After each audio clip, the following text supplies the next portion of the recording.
السلام علیکم ناظرین، آج ہمارے ساتھ موجود ہیں آزاد کشمیر کے وزیر خزانہ عبدالماجد خان۔ آئیے آج ہم ان سے جانتے ہیں کہ جو 5 دسمبر کو پہیے جام کی ہڑتال تاجروں نے کی ہے، اس پر حکومت کا کیا کہنا؟ بہت شکریہ جی۔ گزارش میری یہ ہے کہ 5 دسمبر کے حوالے سے، کیونکہ وزیر اعظم آزاد کشمیر اسی سلسلے میں اس دن بلدیہ ہال میں میونسپل کارپوریشن کے لوگوں سے بات چیت کر رہے تھے، تو وہاں انہوں نے ایک بات کا اندیہ دیا کہ یہ جو صدارتی آرڈیننس ہے، جس کو ایک وجہ تنازع بنا کے ایک واویلا کھڑا کیا جا رہا ہے، اس سلسلے میں انہوں نے وہیں پر اندیہ دیا تھا کہ حکومت کا جو کام ہے وہ ریاست کو فیسیلیٹیٹ کرنا ہے۔ ہمارا کام ڈیموکریٹک مینز کو آگے لے کے بڑھنا ہے، ہمارا کام لوگوں کی سہولت کو مد نظر رکھنا ہے۔ ریاست کمزور نہیں ہوتی، ریاست کنسرنڈ ہوتی ہے، اور جہاں تک انہوں نے اندیہ دیا کہ ہم اس کے اوپر ایک وسیع البنیاد مشاورتی کمیٹی بنائیں گے، جو آزاد کشمیر اسمبلی کے اندر پولیٹیکل پارٹیز ہیں اور جو آزاد کشمیر کے باہر پولیٹیکل پارٹیز ہیں، ہم ان سب کو آن بورڈ کرنا چاہتے ہیں۔ ہم اپنے وکلاء کی تمام تنظیموں کو آن بورڈ کرنا چاہتے ہیں، ہم اپنے AKNS کے دوستوں کو آن بورڈ کرنا چاہتے ہیں، پریس کلب کے دوستوں کو آن بورڈ کرنا چاہتے ہیں، ہم سول سوسائٹی کو، تاجروں کو، علماء کو، تمام مکاتب فکر کے لوگوں کو اس کا حصہ بنانا چاہتے ہیں۔ اور اسی سلسلے میں کل کابینہ کے اجلاس میں وزیر اعظم آزاد کشمیر نے اس کو باضابطہ منظوری بھی دی، اور ہم اس کو نوٹیفائی بھی کرنے جا رہے ہیں۔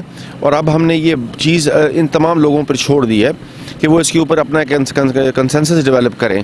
اگر وہ سارے اس بات کے اوپر ایگری ہیں کہ اس میں کوئی لکونہ ہے یا کوئی کمی ہے یا کوئی زیادتی ہے، تو اس کے اوپر اپنا کنسنسس ڈیولپ کریں۔ حکومت میجورٹی کے ڈیسیجن کے سامنے سر تسلیم خم کرے گی۔ ہمارا کام لوگوں کو آسانی پہنچانا ہے، ہمارا کام لوگوں کے لیے تکلیف پہنچانا نہیں ہے۔ اور اصل میں جہاں تک اس صدارتی آرڈیننس کا تعلق ہے، میں سمجھتا ہوں کہ لوگوں کو بھی پراپرلی اس کے بارے میں اویئرنیس ہی نہیں ہے، کیونکہ ہمارے یہاں پر جو اس کا ایک چہرہ دکھایا گیا، شاید لوگوں کو وہ ایک بڑا ڈارک فیس دکھایا گیا ہے، اور لوگوں کو اس بات کی ترغیب دی گئی ہے کہ شاید یہ کوئی بہت کالا قانون ہے جس کی وجہ سے ریاست کے اندر کوئی ایک فساد اور ہیجان بھرپا ہو جائے گا۔ ہم نے ابھی اس کی اردو کاپیز بھی کر کے لوگوں میں تقسیم کی ہیں۔ اس کا بیسک مقصد کیا ہے؟ بچے تعلیمی اداروں کے اندر وقت کے اوپر جائیں، تاجر اپنی دکانیں کھلی رکھ سکیں، سڑکات کی بندش کوئی نہ ہو، سڑکیں کھلی رہیں، ٹرانسپورٹرز کے لیے مشکلات نہ ہوں۔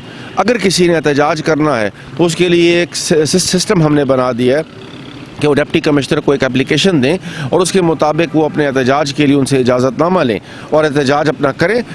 ایک مثبت، جائز اور احتجاج کو کبھی بھی حکومت نے اس کے اگینسٹ نہیں گئی۔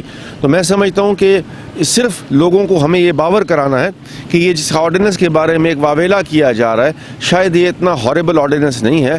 اس میں بیسکلی عام آدمی کی سہولت ہے۔